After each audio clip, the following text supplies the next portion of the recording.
पुराने समय की बात है। एक नगर में एक गरीब ब्राह्मण रहता था। वह माता दुर्गा का बहुत बड़ा भक्त था, लेकिन उसकी आर्थिक स्थिति बहुत खराब थी।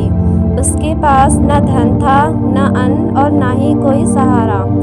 एक दिन वह अत्यंत दुखी होकर माता दुर्गा के मंदिर गया और वहां बैठकर रोने लगा।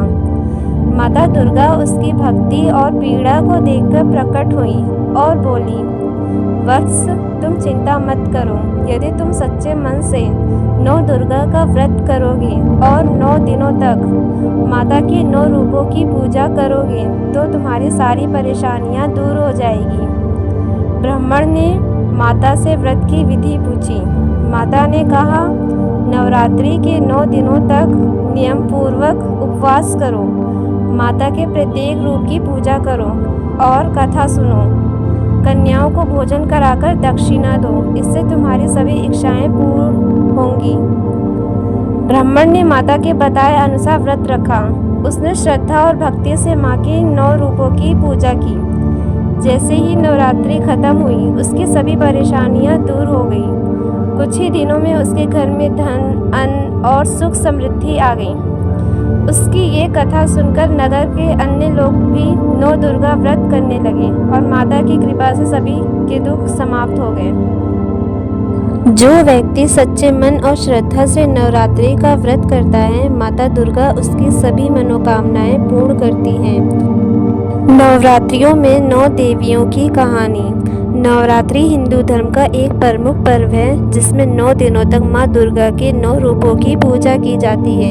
इन 9 दिनों में हर दिन एक विशेष देवी की आराधना की जाती है, जो विभिन्न शक्तियों और गुणों का प्रतिनिधित्व करती है।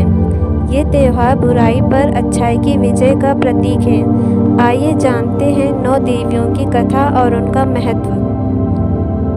शैलपुत्री देवी की कथा। नवरात्रि का पहला दिन। नवरात्रि के पहले दिन माँ शैलपुत्री की पूजा की जाती है। शैल का अर्थ पर्वत और पुत्री का अर्थ बेटी होता है, यानी वे पर्वत राज हिमालय की पुत्री हैं। इन्हें सती का पुनर्जन्म भी माना जाता है।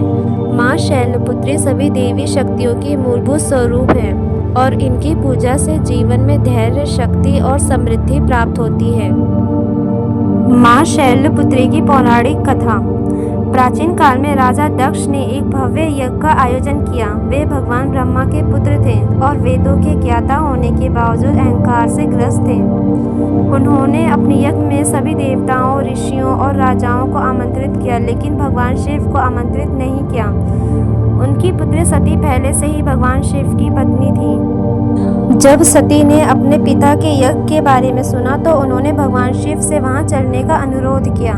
तो भगवान शिव ने सती से कहा, हमें वहां आमंत्रित नहीं किया गया है, इसलिए हमारा वहां जाना उचित नहीं है। लेकिन सती ने कहा कि यज्ञ में परिवार के सभी सदस्य आ रहे हैं, इसलिए मुझे भी अपने मायके जाना चाहिए। तो शिव जी ने उन्हें जाने की अनुमति दी। जब सती वहां पहुंचे तो उन्होंने देखा कि उनके पिता ने यज्ञ में भगवान शिव का अपमान किया था। उन्होंने भगवान शिव को अमंगलकारी, असभ्य और भिक्षा मांगने वाला कहकर अपमानित किया। सती ये अपमान सहन नहीं कर सकी और उन्होंने कहा, जिस शरीर को मेरे पिता ने जन्म दिया है वह अब मेरे किसी काम का नहीं है। इसके बाद उन्होंने योग अग्नि द्वारा स्वयं को भस्म कर लिया। जब भगवान शिव को सती की आत्मदाह की सूचना मिली तो वे अत्यंत क्रोधित हो गए। उनके क्रोध से संपूर्ण ब्रह्मांड कांपने लगा। उन्होंने अपनी जटा से वीरभद्र और महाकाली को प्रकट किया और उन्हें यज्ञ स्थल पर भेज दिया। वीरभद्र ने यज्ञ को नष्ट कर दिया और राजा दक्ष का वध कर दिया। सभी देवता भयभीत हो गए और उन्होंने भगवान ब्रह्मा और भगवान विष्णु से प्रार्थना की कि वे शिव जी को शांत करें। भगवान विष्णु ने सुदर्शन चक्र से सती के जले हुए शरीर के टुकड़े कर दिए, जिससे वे 51 भागों में विभाजित होकर पृथ्वी के विभिन्न स्थानों पर गिरे। वे स्थान आज 51 शक्ति पीठों के रूप में पूजनीय हैं। सती ने पुनः जन्म लिया और वे पर्वतराज हिमालय की पुत्री बनी। इस बार वे शैलपुत्री के रूप में जानी गई।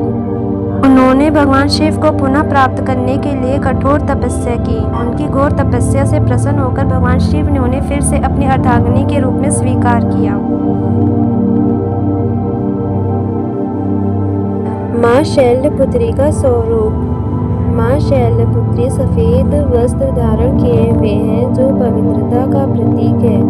उनके एक हाथ में त्रिशूल और दूसरे हाथ में कमल का फूल है। वे नंदी पर विराजमान हैं जो साहस और शक्ति का प्रतीक है।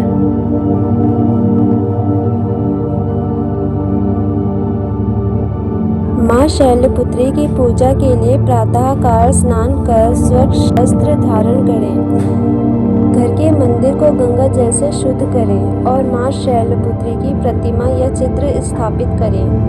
तांबे या मिट्टी के कलश में जल भरकर आम के पत्ते और नारियल रखें। माँ को लाल या सफ़ेद वस्त्र अर्पित करें। पुष्प, अक्षत, कुमकुम, हल्दी, सिंदूर, धूप, दीप, फल, मिठाई, पंचामृत अर्पित करें। दुर्गा सप्तशती के प्रथम अध्याय का पाठ करें और माँ शैलपुत्री के मंत्र का जाप करें। अंत में आरती करें और प्रसाद वितरण करें।